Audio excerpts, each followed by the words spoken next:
Bien, entonces pasamos a las preguntas y a las aclaraciones sobre el tema que nos ocupa hoy, que es el capítulo 1 del Evangelio según San Lucas, de modo particular la anunciación del nacimiento de Juan el Bautista y la anunciación a María del nacimiento de Jesús.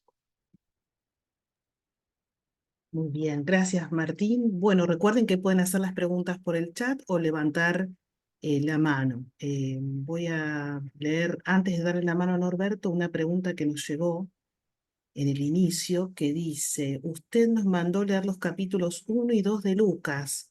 ¿Por qué centró toda su atención en la anunciación a María si hay otros textos importantes como la visitación, el nacimiento, etcétera? Ajá. Bueno, ante todo porque los otros textos, allí mencionados, ¿no? Los vamos a ver más adelante.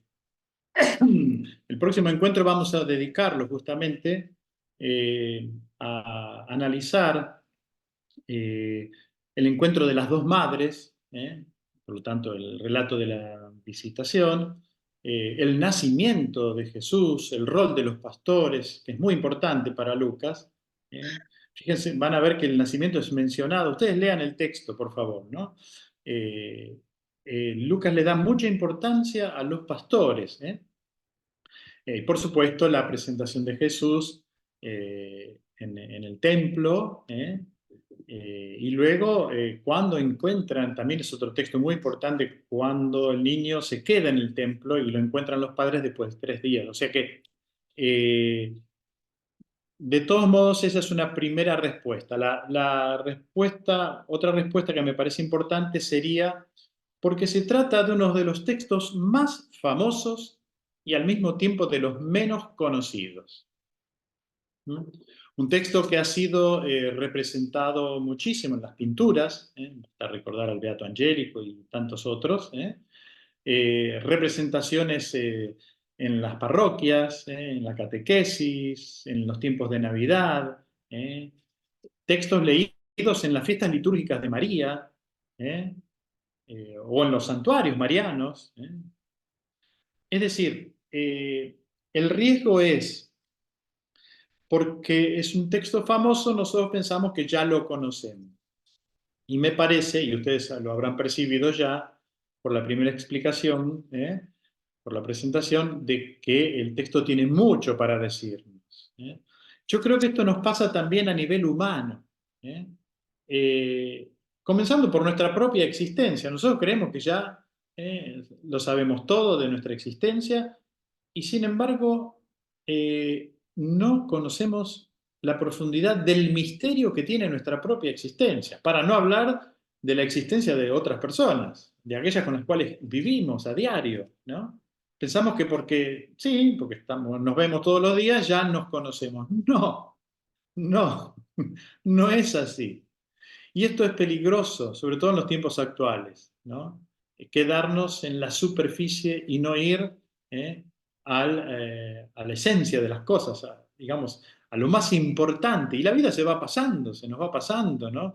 Entonces, el riesgo es ese, ¿no? Entonces, por eso yo le dediqué una atención particular a un texto que, a ver, aquí me gustaría decir otra cosa. Eh, es un texto mariológico, ciertamente se refiere a María, pero también es un texto altamente teológico, por no decir trinitario.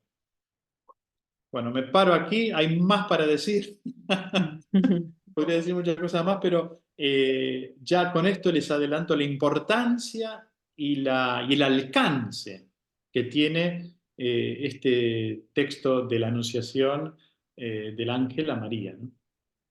Sí, un texto de una belleza, no sé, inaudita, ¿no? Norberto, ahí tenés que abrir vos el audio para poder que te escuchemos. Ahí está. Buenos días a todos, pase bien, buen día, padre. Buenos días.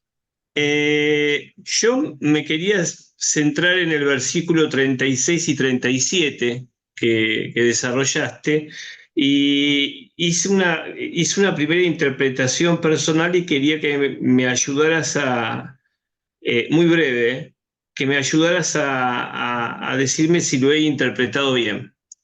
En principio el ángel le da a María, digamos, un signo del poder de Dios, dada la ancianidad de Isabel, que queda encinta con una edad avanzada.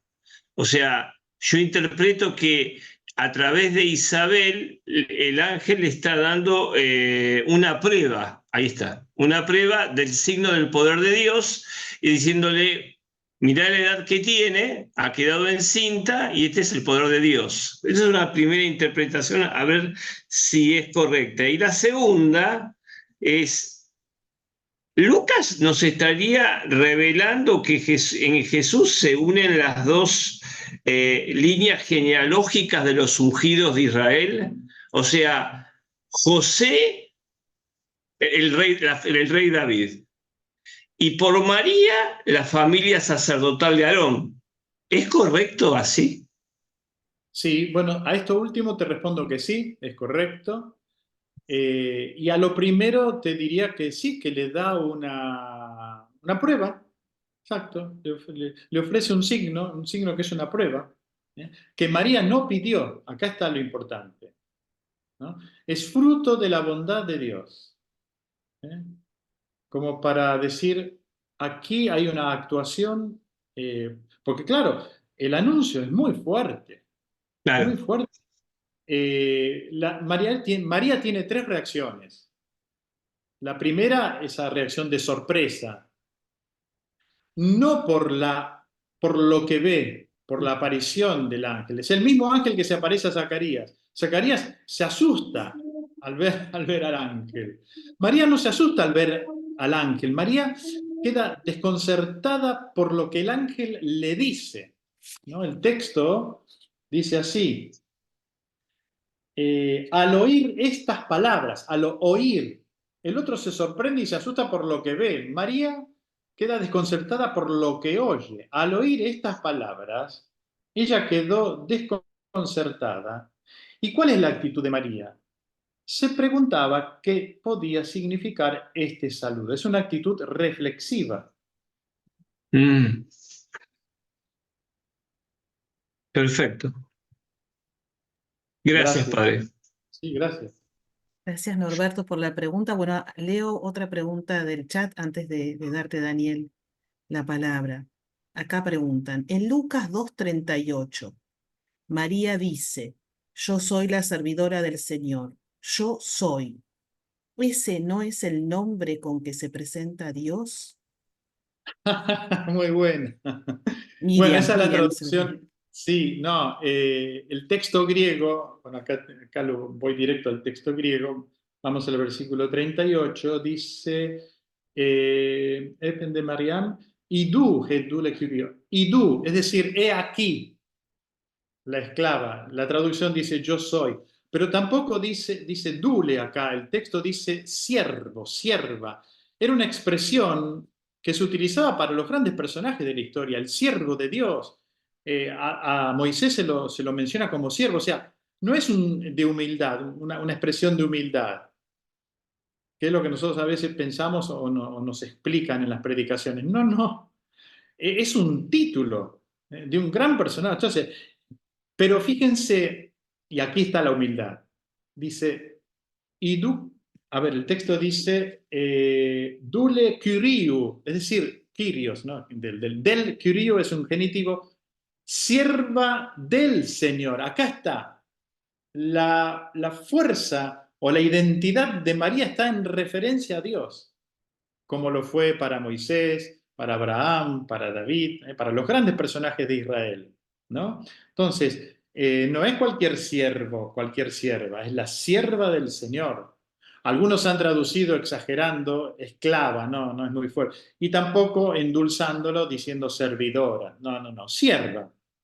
Es la expresión técnica en el Antiguo Testamento para los grandes personajes de la historia de Israel.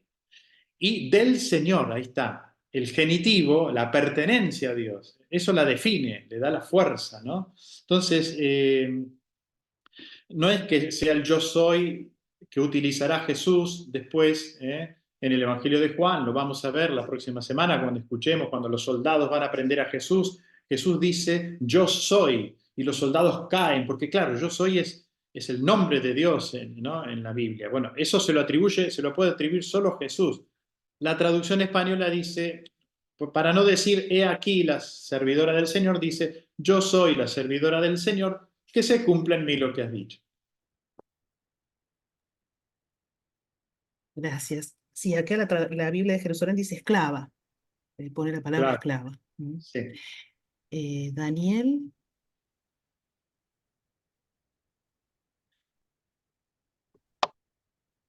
espera que ahí tenés que autorizar. Ahí está. Bueno, buenos días a todos, buen día, padre. Hola, Daniel. Muy lindo todo lo que nos dice. Me quedé con una duda cuando habla de cómo puede ser esto si yo no conozco varón. Que pueden haber tres opciones: la primera el voto, la segunda el artificio literario, y la tercera me perdí, no la pude La escuchar o tercera es una anotar. intuición de María, pero yo no entré en el debate de estas No, interpretaciones, porque esa pregunta que vos te haces se le hicieron millones de estudiosos que se centraron en esta pregunta de María, ¿no? Realmente es una pregunta que, bueno, que da para estudiar, para profundizar. ¿Por qué María plantea esto, no? La tradición de la Iglesia dice justamente que, bueno, que es como que María hizo un voto de virginidad, pero acá no hay, en el texto, muchos estudiosos dicen que no hay nada que se refiera a un voto de virginidad. Simplemente reconoce que es virgen, y de hecho el texto lo dice al principio, que el ángel fue enviado a una virgen que estaba comprometida, ¿no? Yo creo que se entendió bien cómo eran el compromiso matrimonial en Israel, ¿no? Que tenía dos fases. La primera, el compromiso, digamos, oficial, se comprometían, pero cada uno vivía con sus padres, ¿no? Y después de unos meses, un año, iban a convivir juntos, ¿no? Entonces, es en ese periodo en que el ángel se aparece. Bueno, como María todavía no ha ido a vivir con José, María no ha tenido relaciones sexuales con José, por lo tanto es virgen, ¿no? Y entonces la pregunta es pertinente de María, no es una duda, es ¿cómo podrá ser, o sea, cómo voy a ser madre Bueno, sin tener relaciones con un hombre? Es decir, siendo virgen, ¿no? Aquí es, claro, es el gran tema. Bueno, pero el gran tema, ¿por qué? Y porque estamos frente a un misterio enorme, es la entrada en el tiempo del eterno, piénsenlo así. El Dios creador del universo entra en la historia humana, entra en el tiempo y en el espacio. Así que bueno, es correcto que nosotros nos surjan preguntas acerca de esto, porque está concentrado ahí en este diálogo entre María y el ángel, algo realmente inaudito. muchas gracias. Gracias. Una pregunta, padre. Yo soy Claudia, la esposa de Daniel. Hola, Claudia.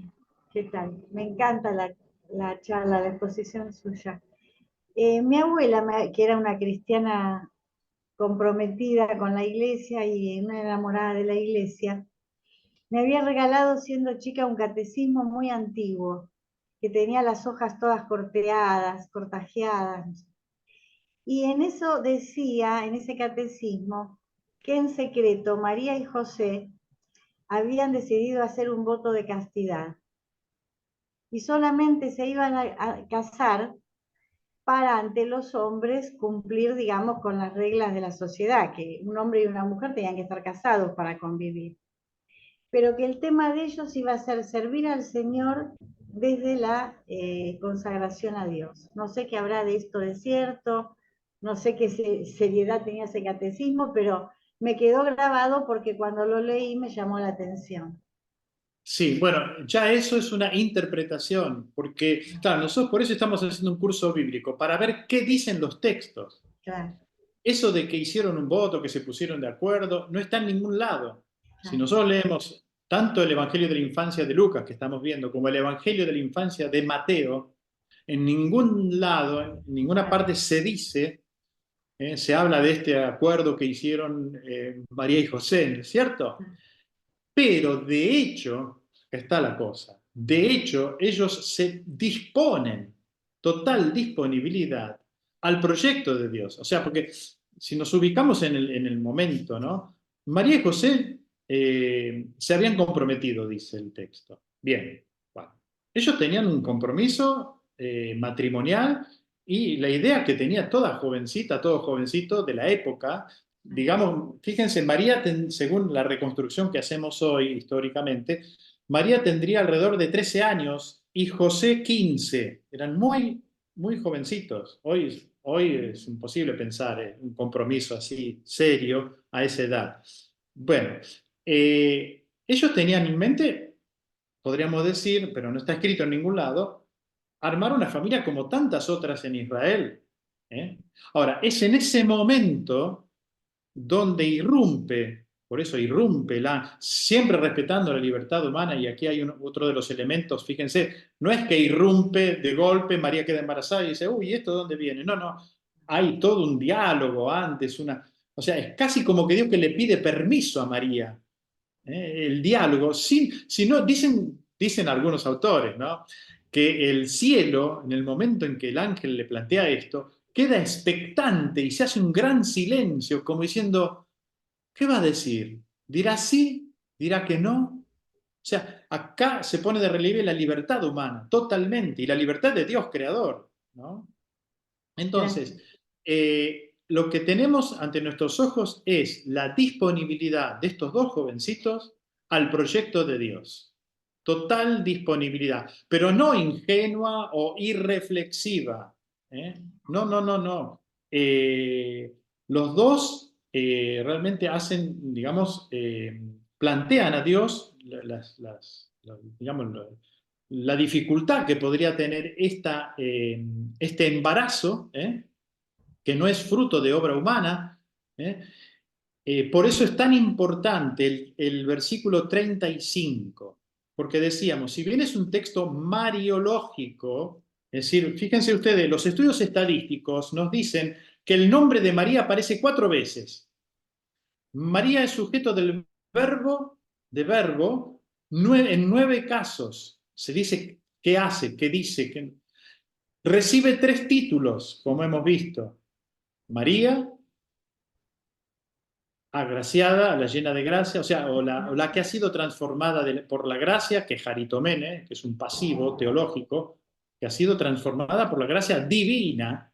Segundo título. Y tercer título, que se da ella a sí misma, yo soy la sierva del Señor, ¿no? O sea que, y por 9 veces aparece el pronombre y el adjetivo posesivo referido a María.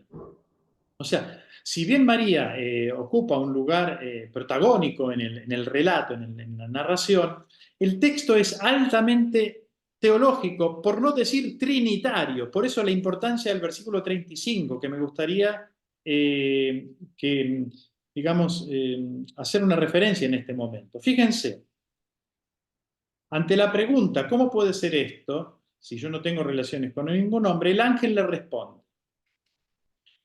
El Espíritu Santo, primera persona, la tercera persona de la Trinidad, ¿no? Para nosotros. El Espíritu Santo descenderá sobre ti. Está en paralelo a la expresión, y el poder del Altísimo, el Altísimo es Dios, es el Padre, te cubrirá con su sombra. Por eso el niño será santo y será llamado Hijo de Dios. Ahí está la Trinidad. Es altamente trinitario. Podríamos decir que todo lo que está antes en el texto de hoy, ¿no? Que estamos analizando, es preparación a este versículo, a esta expresión del ángel. Y todo lo que sigue es consecuencia. Es interesante esto. La fuerza que tiene el versículo 35. Es obra de Dios. Acá está la explicación. O sea, más allá de tratar de comprender la pregunta de María, acá lo que tenemos que comprender sobre todo es la respuesta del ángel, ¿no? Dios va a intervenir así como intervino en la vida de Isabel de manera extraordinaria. Ahora, interviene de manera más extraordinaria todavía. Porque Isabel quedó embarazada por obra del marido, ¿cierto? De Zacarías. Aquí no, aquí es Dios que interviene porque el santo que va a nacer. Acá hay otro tema, porque hay distintas traducciones. Dice, por eso el niño será santo. No, por eso el santo que va a nacer será llamado Hijo de Dios, dice en otras traducciones. Y son más exactas, es así, el santo que va a nacer. Porque es el Hijo de Dios. El Hijo de Dios que va a ser hijo de María. Y acá hay un dato muy importante. Por eso también el respeto de la libertad humana, ¿no? Y de la persona de María. No es que María concibe a Jesús, o sea, digamos, al Hijo de Dios, como si fuera un simple recipiente. El Hijo de Dios nace de María, no en María. Nace de mujer, como nacemos todos de una mujer, ¿no? Entonces, esto es muy importante tenerlo presente. Esto lo va a decir San Pablo, nació de mujer, ¿no? No dentro de una mujer como un simple recipiente. O sea que es tanto hijo de Dios como hijo de María. ¿Eh? María le da, por decirlo de alguna manera, la carne y la sangre humana y la historia humana. Estamos frente a un texto realmente inédito en la literatura universal y en la historia universal, en la experiencia humana. Gracias, gracias Daniel. Y qué lindo conocer a tu esposa, verla hoy. Me surge esta pregunta, Martín. Es el único texto donde aparece la Anunciación. No están los otros sinópticos, ¿no? Esta Anunciación. No, exacto, es propio de Lucas, por eso decíamos es probable, porque uno se pregunta, ¿de dónde sacó la información Lucas? Es muy probable que Lucas se haya encontrado o con María directamente o con algún pariente que se lo haya referido, ¿no? No hay, Por no un hay lado eso, por un lado la certeza. información, por el otro lado tenemos que decir que Evangelios de la infancia solo tenemos en Lucas y en Mateo. En Mateo tenemos la anunciación, o sea, el encuentro del ángel con José, que le pondrá el nombre al niño. Aquí la anunciación es a María. ¿Eh? Y no hay, vos hiciste una referencia al inicio sobre la posibilidad de que Lucas se haya encontrado con María cuando estuvo en Jerusalén. No se sabe si realmente Sí, ella todavía estaba viva ahí, porque no exacto, se tiene, sí. pero no hay nadie que haya probado, diríamos, que ese encuentro se No, no dio. tenemos exacto, no tenemos una documentación de que ya hayan encontrado, exacto. Mm, O una declaración testimonial o algún documento escrito, no, mm. no lo tenemos. Pero es muy probable pensando en las fechas, ¿no es cierto?, en que todo esto ocurre, ¿no? Claro, y por eso hay sí una devoción especial de Lucas a María. Yo encontré 7 íconos que se le atribuyen a San Lucas, una cosa impresionante lo que hay en Sí, la iconografía. sí, claro. Em, Bien, bueno, aquí hay una pregunta que nos llega en el chat que tiene que ver de nuevo con esta expresión llena de gracia, donde aquí Sí. se pregunta, ¿el término llena de gracia está vinculado al dogma de la Inmaculada Concepción, además de estar dirigido a una misión encarnada a un líder? Y bueno, al revés, el dogma de la Inmaculada Concepción está vinculado a esta expresión llena de gracia, tendríamos que decirlo así, porque esto lo estudió un gran profesor que ya falleció de Biblia, llamado Ignace de la Poterie, que yo recuerdo haber encontrado en la biblioteca de la Pontificia Universidad Gregoriana de Roma y le hice firmar, le pedí que por favor me firmara un autógrafo. Yo salía con las fotocopias del texto que estaba analizando y sobre ese texto este hombre puso su firma, porque él analizó, le dedicó muchas páginas en su estudio a esta expresión griega quejaritomene. O sea, el ángel le dice, 3 partes le dice, alégrate, jaire, después le dice, tú que has sido transformada por la gracia, quejaritomene, Ho Kyrios metasú, el Señor está contigo. Son tres partes del saludo, ¿no?, que nosotros hemos analizado. Hay una relación fonética por el sonido en el jaire, alégrate, y que jaritomene, pero no tienen, tienen significados distintos. Pero están puestas de esa manera, de manera que completan un significado de alegría, ¿no? Nos dan esa sensación de un tono de alegre, de felicidad, de alegría mesiánica justamente.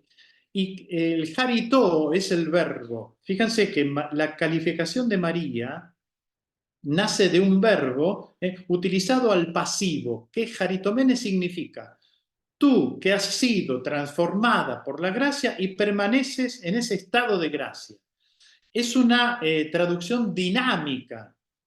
En cambio nosotros tenemos, fíjense, Dios te salve María, llena eres de gracia. Es una dimensión estática, como un vaso, lleno de agua, llena de gracia.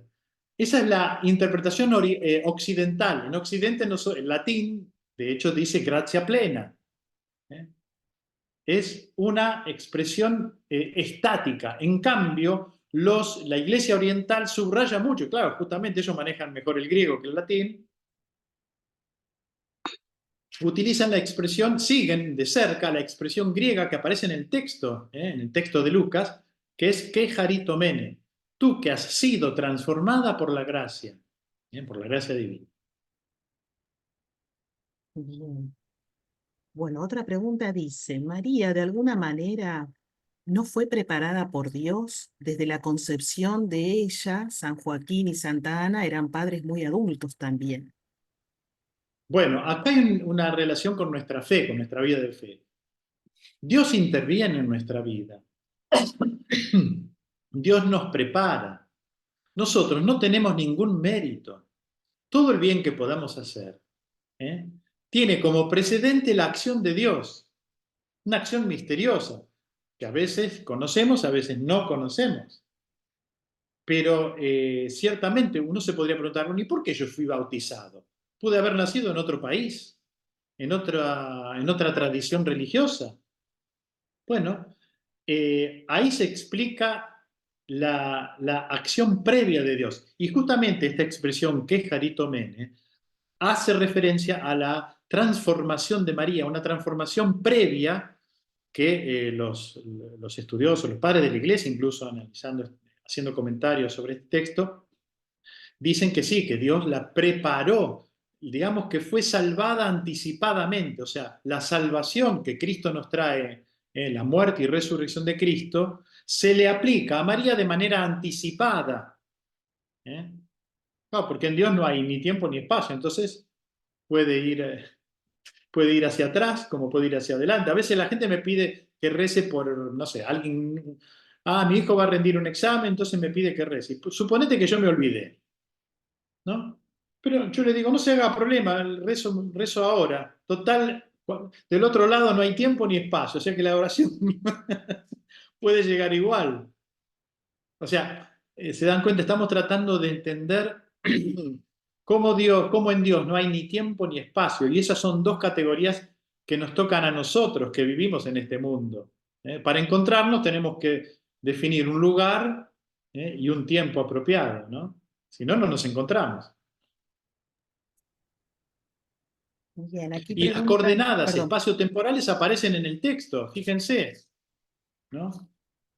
en aquellos En el sexto días. mes dice, ¿no? En el sexto mes del embarazo de Isabel.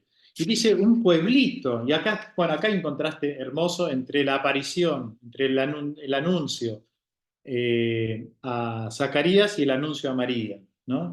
Ahí el primero es solemne, en el templo, en Jerusalén, en el centro religioso de Israel, ¿no? A un sacerdote de la clase de David, bueno, todo eso. Aquí tenemos, fíjense, el evento más importante de la historia humana lo tenemos en una aldea jamás mencionada en el Antiguo Testamento, Nazaret, un pueblito perdido de la Galilea, a una muchachita. No, realmente esto es Dios decide cómo, cuándo, cómo, es decir, todo, y dónde, a quién, total libertad, Y bueno, nos sorprende, ¿no? Nosotros pensamos que todo debe tener una lógica, ¿no? Personajes importantes, lugares importantes. No. Esta es la genialidad del texto que estamos analizando, ¿no? Y de la realidad de lo que sucedió realmente, ¿no? Del acontecimiento, ¿no? Sí, también conmueve lo de Zacarías que se queda mudo, ¿no? No puede hablar al salir. Eh, Sí, sí. Es claro, interesante sí. que después las mujeres cuando se encuentran, ¿no? María, ¿qué le dice Isabel? ¿No? Isabel le dice, ¿quién soy yo para que la madre de mi Señor venga a mí? ¿No? Bendita tú eres entre todas las mujeres. Es un cántico, es un pequeño cántico, cántico de Isabel, al cual María le responde con otro cántico. Mi Mm, alma canta la grandeza del Señor. O sea, mientras Isabel alaba a María, María atribuye a Dios, mi alma, o sea, mm. no dice, ay, sí, soy la elegida de Dios. No, no, no, no, no. Atribuye todo a Dios. Mi alma canta la grandeza del Señor, ¿no? Mm. Entonces, fíjense, mientras Zacarías se queda mudo, estas dos mujeres hablan y no solo hablan, cantan.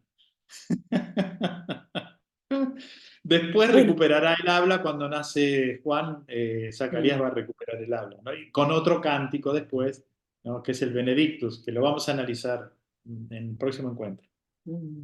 Bueno, justamente respecto del Cántico de María, preguntan si va en el próximo encuentro vos vas a dar una explicación porque por la riqueza de ese cántico, o si no es así, si tenés algún texto para recomendar que haga una lectura, una interpretación, un análisis de este cántico del Magnificat.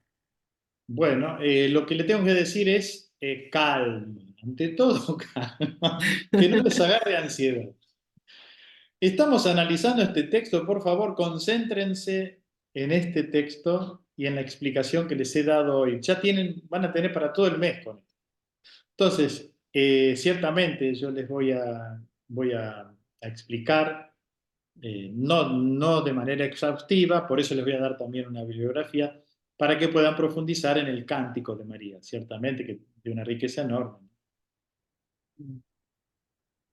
Bien. Bueno, otra pregunta dice, si la Virgen no salió de Jerusalén, ¿qué pasa entonces con la casa de la Virgen en Éfeso y lo relatado en las visiones de Anne Catherine Bueno, ahí Emmerich? estamos en la tradición, no tenemos un texto bíblico que nos diga dónde realmente se alojaba María, dónde murió. O sea, la tradición dice, bueno, porque Juan el Evangelista, parece ser que escribe en Éfeso, ¿no? O la escuela joánica, y como vieron en la cruz, Jesús le encomienda a María, a Juan y Juan a María, ¿no? Bueno, por esa relación que se da entre el discípulo, a quien Jesús amaba, y María, es posible que hayan estado juntos hasta la muerte. Entonces, bueno, algunos atribuyen que María murió en zona de Éfeso, en la región de Éfeso, y otros, como en este caso, en Jerusalén, ¿no? Pero bueno, no tenemos datos bíblicos para afirmar una cosa u otra. Todo esto tiene que ver con lo que vino después, fruto de la tradición, ¿no?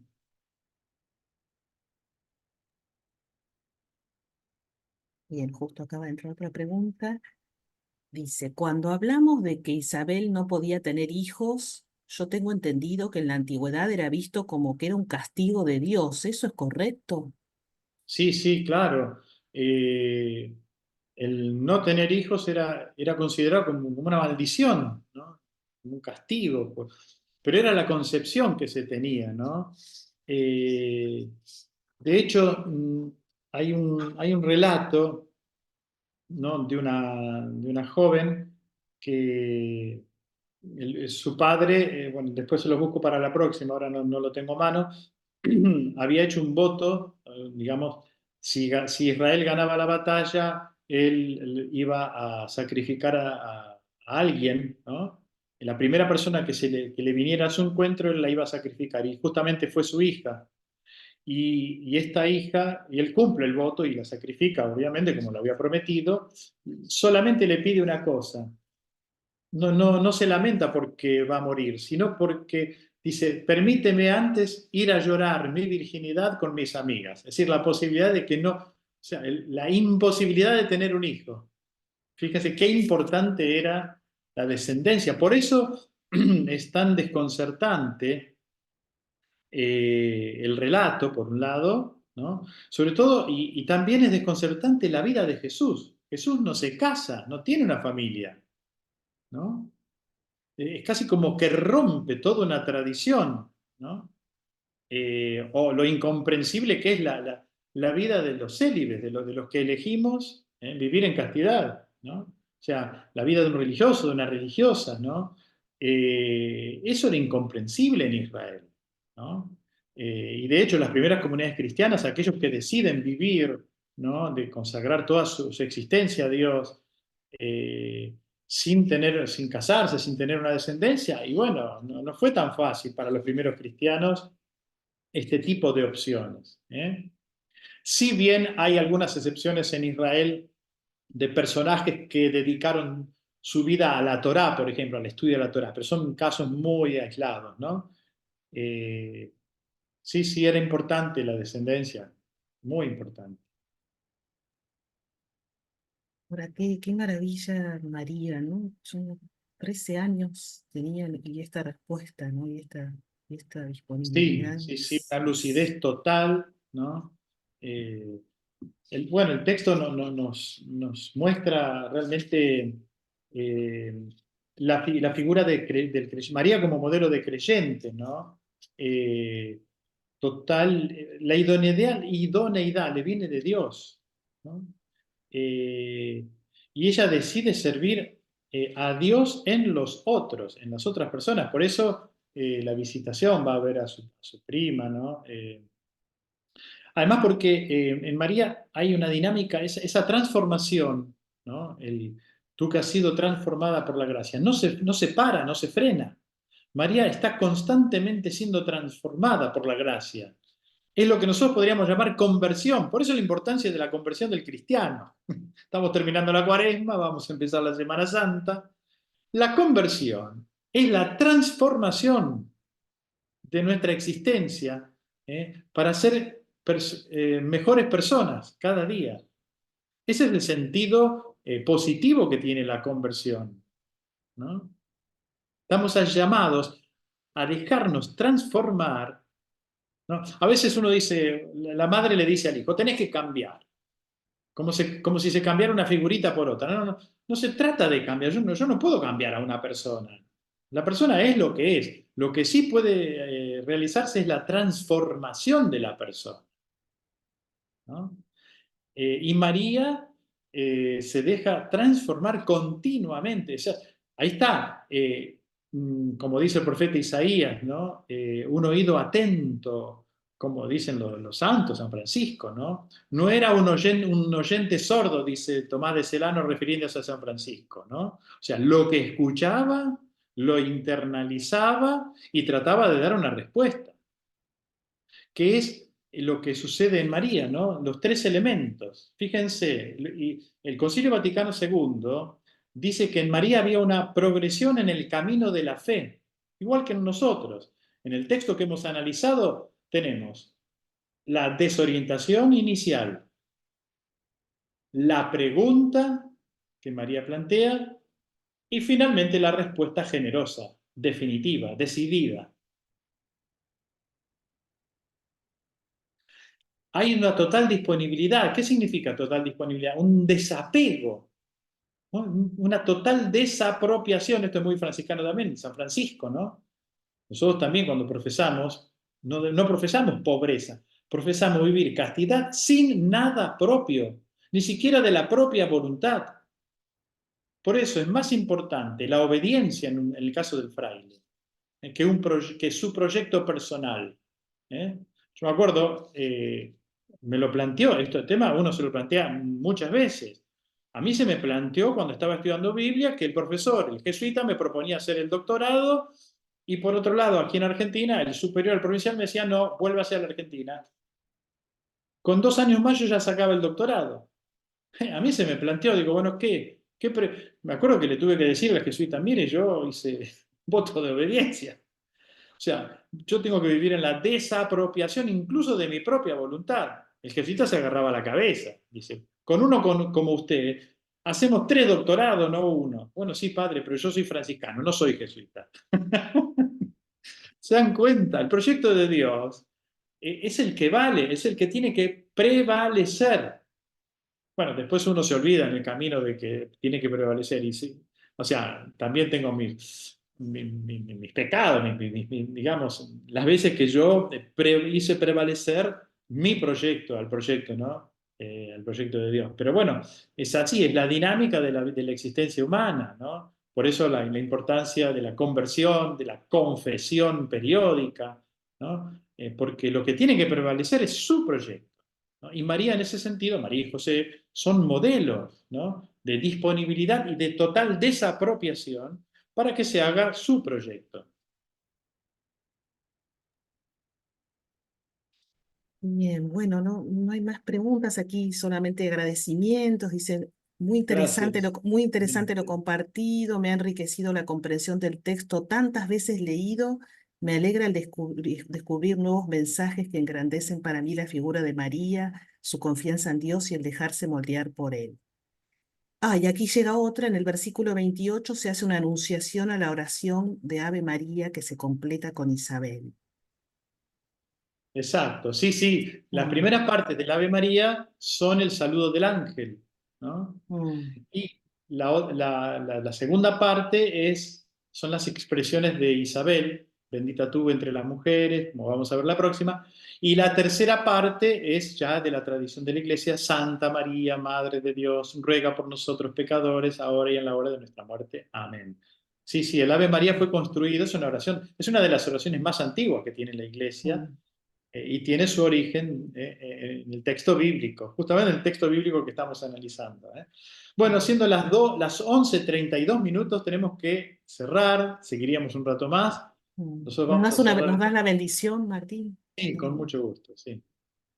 Bueno, no se olviden de rezar entonces una Ave María por quienes estamos preparando estos cursos. Débora, ahora que está colaborando Carla, que está allí presente. Verónica, que hoy no pudo venir porque tenía problemas en la electricidad de su casa. Así que bueno, yo les agradezco. Te agradezco, Débora, incluso la música de fondo que pusiste. Recibí un mensaje de WhatsApp que dice, qué linda música. Después les decimos de dónde salió. Bien, entonces nos encomendamos a la oración de ustedes, a la Ave María, y con mucho gusto la bendición. El Señor los bendiga y los proteja. Les muestre su rostro y tenga misericordia de ustedes. Vuelva su rostro hacia ustedes y les conceda la paz. Y la bendición de Dios Todopoderoso, del Padre y del Hijo y del Espíritu Santo, descienda sobre cada uno de ustedes, sobre cada una de ustedes y sus familiares, y amigos y vecinos, y permanezca para siempre.